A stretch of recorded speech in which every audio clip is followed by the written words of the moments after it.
So, we will continue our derivation for the relation for zone refining. So, here is the plot that we were discussing last time, and this was with respect to zone refining. So, we saw that this is we said this is we are assuming that this is the concentration of a crystal that is shown over here, and then in zone refining you are using the fact that the solute that forms during solidification has concentration less than that of the liquid. And so, taking that concept further, what we do is solidification in a very limited zone. So, this length we are looking at is only L. So, this is a different zone which is in liquid state. L stands for the length here, and here this uppercase L that I am writing is for the liquid state. This is solid state, and this is also in solid state. So, originally this solid overall had a concentration C naught, like I have said here, and when we do the start the solidification, then this there is a curvature somewhere over here. Curvature means there is a distribution, redistribution of the solutes, and the solute concentration has come down. So, somewhere over here, let us say this has this concentration which we can say Cs, and taking the interface equilibrium, the corresponding concentration of liquid is Cl. Now, to find the relation for what will the plot look like, the new concentration plot will look like, what we will do is use a similar concept that we used for deriving Schell's equation. So, this is the solute, let us say this is the additional amount of liquid that is solidifying. So, this is the distance dx that has solidified, and therefore, this amount of solute will get taken away from here, because you see the solute concentration was at this point earlier, and then after solidification it will reach here. So, this is the solute concentration, or this is the total amount, not solute concentration, the total amount solute that will be moved away. And where will it go? The liquid concentration will increase by a delta amount, that is dCl. So, this liquid concentration has increased. So, we will use this fact to set up the equation. So, let us write down how the equation should look like.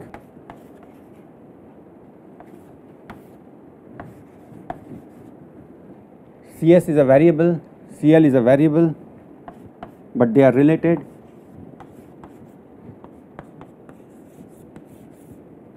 So, C naught minus Cs times dx is this total amount of solute, and on the right side we have RHS, we have dCl into not dl, actually it is L, dCl into L. So, this is the dCl region and this is the L region. So, now we have a equation over here, and what we will do is we will also invoke the relation that Cs by Cl is equal to K implies dCl is equal to 1 over K dCs, and we will put replace dCl by this quantity 1 over K dCs. So, we will have a equation like this.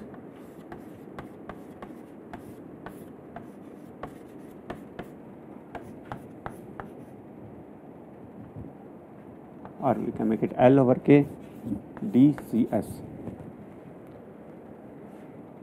Now, let us put K over L on this side times dx is equal to dCs by C naught minus Cs. Now, when we integrate it, this becomes Kx by L in a range, we will describe the range, and this becomes minus ln C naught minus Cs and the range. So, what are the range? X moves from 0 to some value x. So, this x goes from 0 to x, and in the same period what happens to Cs? It moves from Kc naught. You remember the first solid that forms is of concentration Kc naught. So, it moves from concentration Kc naught to some concentration Cs.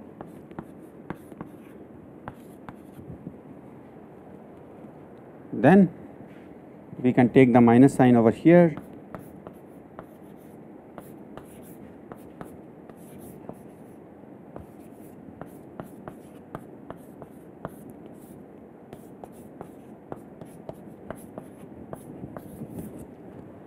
and I will not write any more over there. I will write the final equation that we should get over here, which will be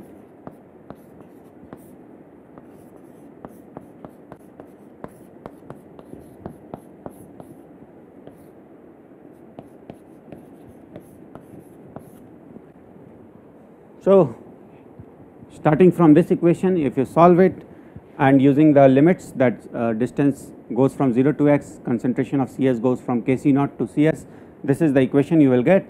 Or to simplify it further, or to put Cs on the LHS, you will get Cs equal to C naught minus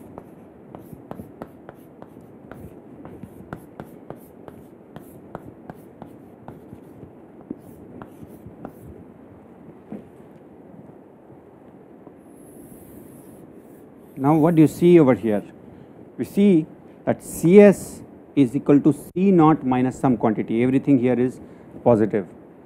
So the concentration of the solid part is less than C naught, but it cannot of course happen throughout the length, but this equation from what we see that it will happen throughout the length.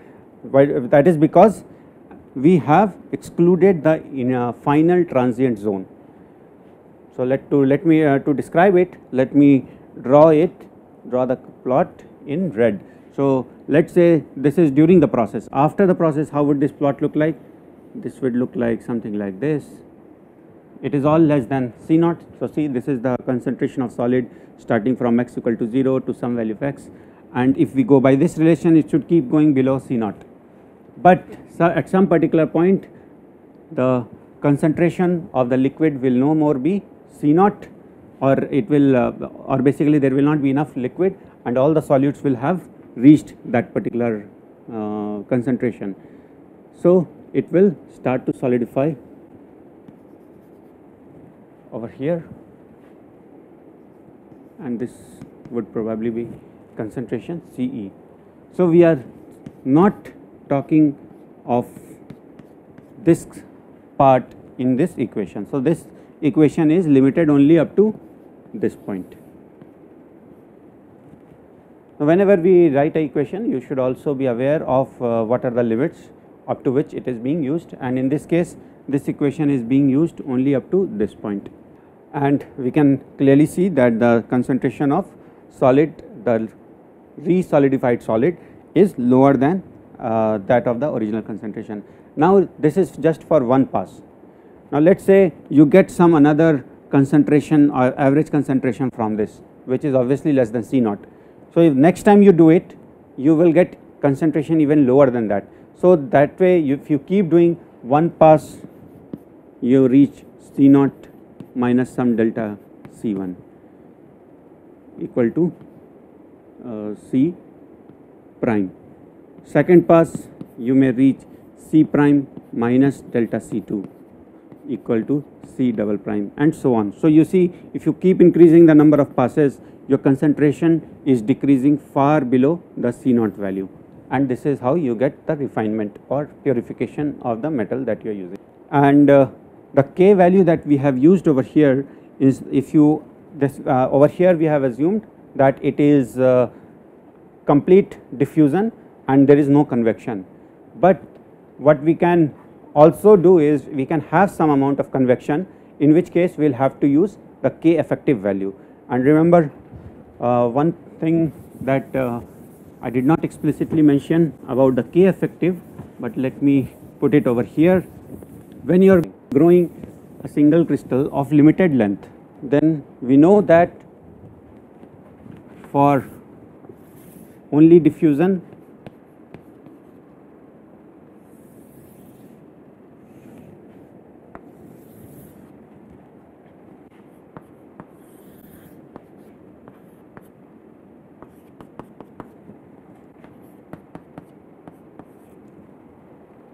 when only diffusion is taking place in the liquid, this is how the concentration profile looks like for the solid. And if you keep increasing the amount of convection, what happens to this plot? That is where the K effective becomes very useful, which I did not explicitly mention earlier, but let me show it now. I am drawing this Z kind of, or this zigzag to show that the concentration increases sharply over there and probably it is out of scale. If you increase the, if the K effective is even different, you may get something like this. You may see that something, I am just putting some off the tip of the tongue some values. These are not meant to be taken literally, these are just to give you an idea what means when we are changing from complete diffusion to some amount of convection.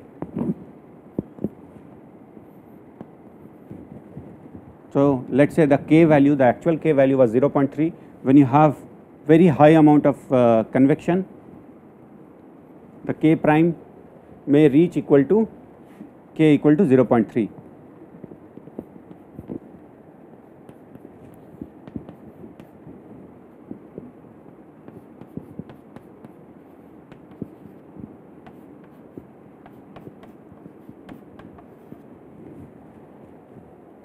So if the depending on what is the K effective value, you may get different kind of distribution or the solute concentration plot. So this is again you can see one more thing from here regarding zone refinement, that when your original distribution is like this and if you use the same condition, your new concentration will become smaller and smaller. So for example, this one was K C naught, this is K prime C naught, for this K prime C naught, and your concentration gets the solute concentration in the solid becomes lower and lower. So that is all of the plane front solidification in single phase alloy. Now what we will do is we will quickly take a look at one example to get a better feel for this. So let us go to the slide, and what you see over here is a problem that is given with respect to plane front solidification. What it says is that a rod of aluminum 2% copper, meaning aluminum is the main content, copper is your the added ingredient. So basically on the left side you will have aluminum and you have added 2% copper alloy is normally solidified under the condition of no diffusion in solid and full mixing in liquid. It is given that melting temperature of aluminum is 660 degrees Celsius, TE is equal to 548 C, maximum solubility of copper in aluminum is given and eutectic composition is given.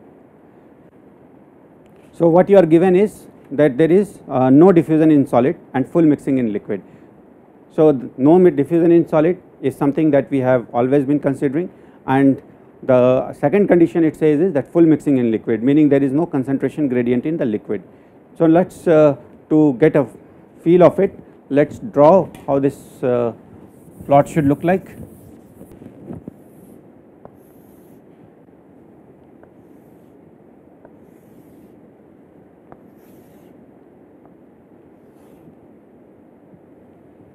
So you are given some C naught, that C naught is 2% copper. So here you have aluminum, C naught is equal to 2% copper. You are given CSM, you are given CE. Now if you are given CSM and CE, you should be able to find K, which is the partition ratio. So we can get K equal to CSM by CE, which is 33. So it comes to 0.171, and we also know C naught. So C naught is 2%, so let us put it in fraction, so it becomes 0.02, or if you put it in, or if you want to just use fraction percentage, that is also okay. So here we will be using percentage, so it becomes 0.171 into 2 is equal to 0.342. So your Kc naught value is this, and now let us look at what are the things that we need to find. So let us get back to the slide. Now these are the conditions that we are given, so we have plotted it and now we have a feel of it. Now let us look at what the question asks us to do. Draw the schematic of the effective solidus on phase diagram. Well, we have already done that. Also draw the schematic of variation of CS, solute composition, as a function of solidification length fraction Fs. So this part is also easy. Now what it asks, next part is the more important. Also obtain the values and show on the plot important parameters, Kc naught, the concentration of first formed solid, C naught, the equilibrium concentration, and there are different fractions it wants. F1s, fraction where concentration becomes larger than C naught, F2s, where fraction of length becomes where concentration reaches CSM, and it should be F3s, fraction where concentration reaches CE. So we need to find fractions and put it on the concentration versus length plot. So this is how first we will draw just in a schematic way how it should look like. This is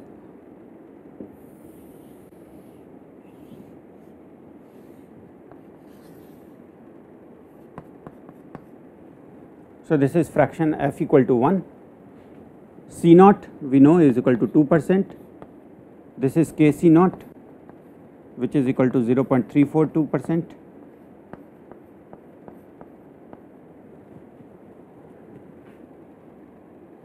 This is where what has been described as Fs1.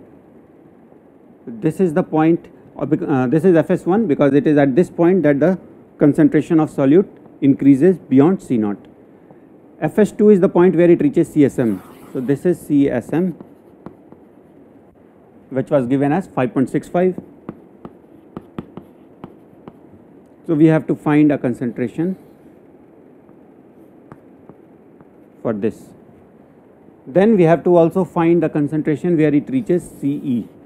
So this is CE equal to 33%. So the fraction corresponding to this is Fs3. Now we have according to the question we have drawn the schematic for the phase diagram, we have drawn the schematic for the concentration profile. What we need to do now is just find values of Fs1, Fs2 and Fs3. So let us start with Fs1. What is the equation that we will use over here? We will use the Shales equation because it is the Shales equation that is valid when you have no solid diffusion and complete homogenization in liquid. So let us write the equation, which is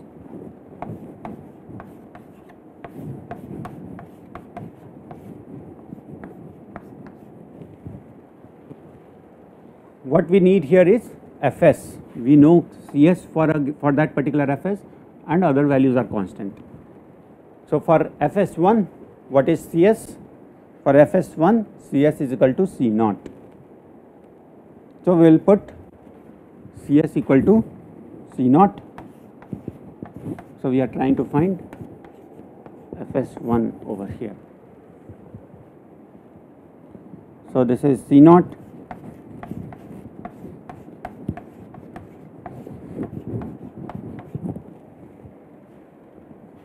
And therefore you can take this becomes 1 over k .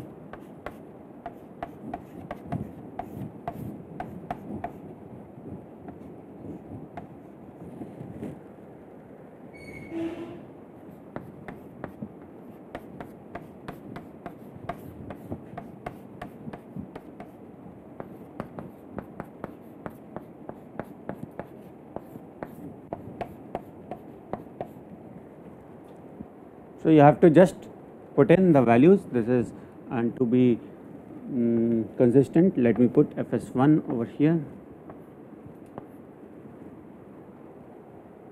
So these are the Fs1 values, and when you put in the k values, you would get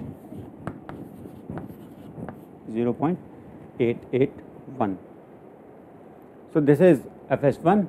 Now next what we wanted is Fs2, the point where concentration reaches CSM.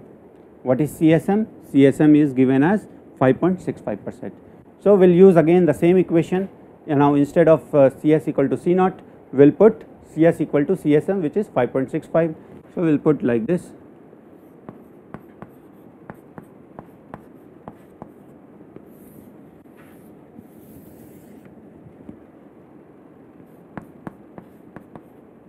this is Fs2 .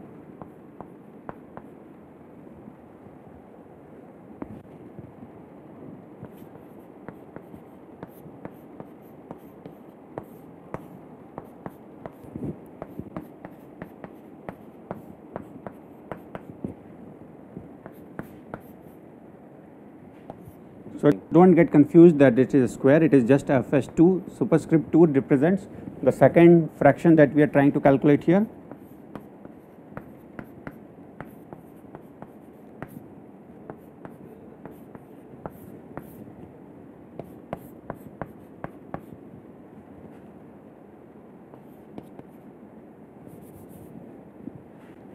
So I will write over here .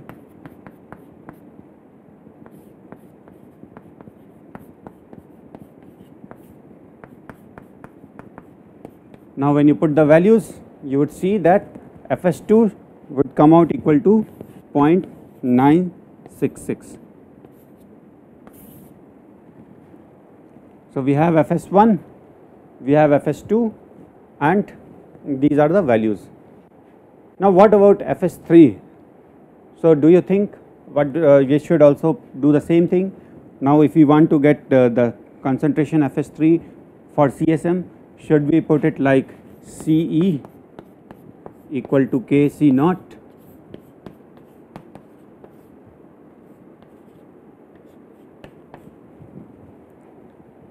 Would that be the right way? Well, we said earlier there is a limit up to which this Shell's equation can be applied, and what is that limit? That limit is this point, the CSM value, because the rest of it at that particular point in liquid state, and that point at that point in time or the point in temperature when the solid reaches this concentration, the liquid reaches this concentration. So both of them solidify simultaneously, and therefore what you see, or the fraction at which you see CSM, it is the same fraction at which the liquid solidifies, and therefore Fs2 would be equal to Fs3, and this equation is not valid for finding the fraction at which concentration reaches Ce, and therefore this equation or this plot we can just simply now write the values. Fs1 is 0.881, Fs2 is 0.966, and Fs is equal to Fs3. So these are the different values of Fs, and we have also solved it completely, and we have found all the fractions that were needed. Now there is still another part in the question which says what fraction of the ingot is within plus minus 5% of the average concentration, which means we have to find what is the delta Fs that lies, if this is C naught. Let me use a different chalk for this to emphasize. So we can say this is 0.95 C naught, and this is 1.05 C naught.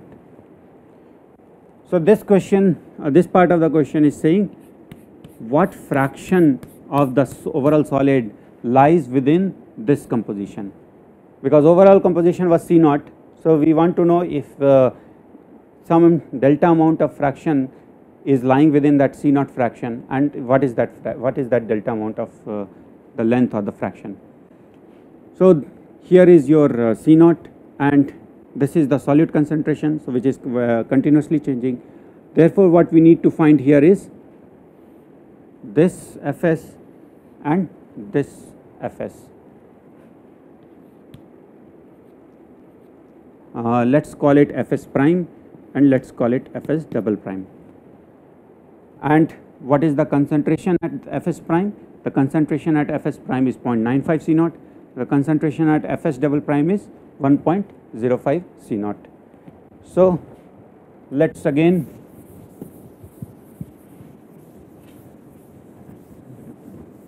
use Shell's equation.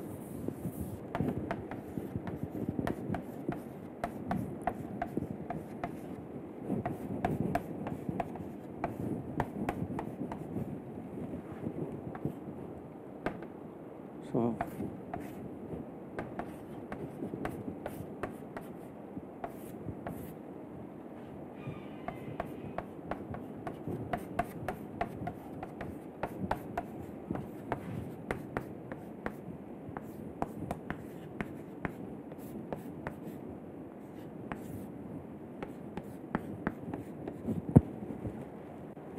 this is Fs prime, sorry, we have put 1.05, so it is Fs double prime. So, this is the relation to get you Fs double prime, and you can get the value of Fs double prime as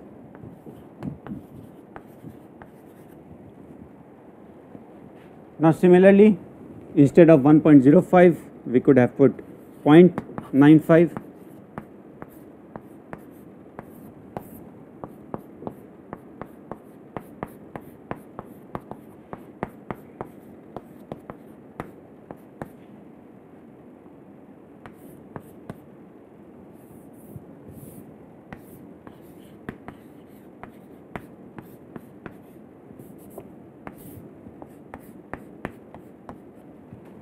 And we will get a value of point Fs prime, which is equal to 0.874.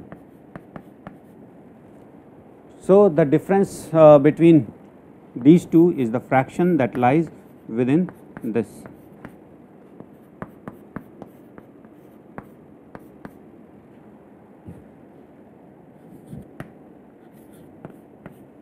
Fraction wise it is 0.014, which means 1.4%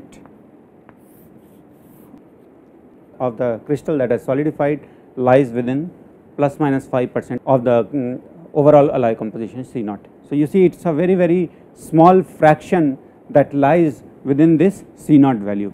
So, this is a very interesting information that although the overall composition is C naught, but the composition which lies within this plus minus 5% of the overall composition is a very small fraction.